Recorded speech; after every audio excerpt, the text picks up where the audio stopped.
Hello, brothers. Hello, sisters. I have a question for those who really don't believe in anything. And the question is a scientific question, so to say.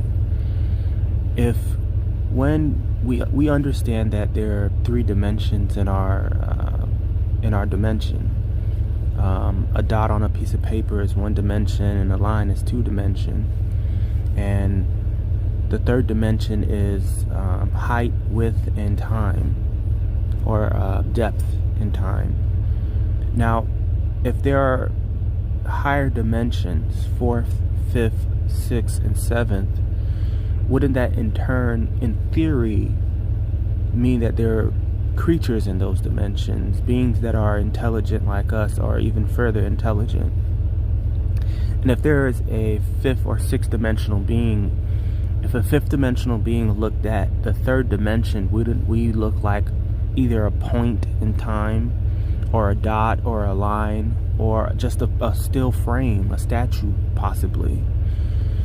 Which would, for me, think that if we call God the Most High, the highest of all dimensions, then to me it would be proof that God exists. Now, another reasoning for me is that basic psychology is something that we all understand, and a dog can't get outside of its nature unless trained and taught.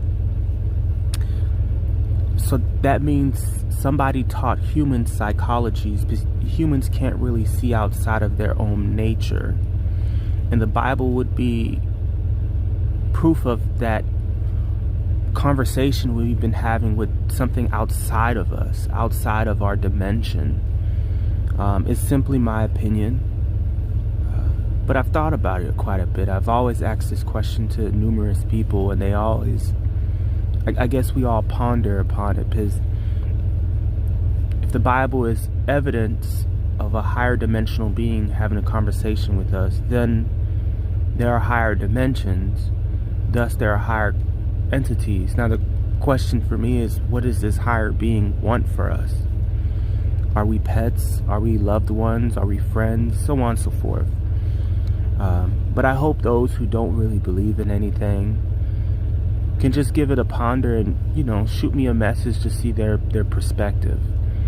It's always good to learn, and in order to be right, you have to at least be wrong. And in order to learn, you have to accept that you're wrong. Thank you.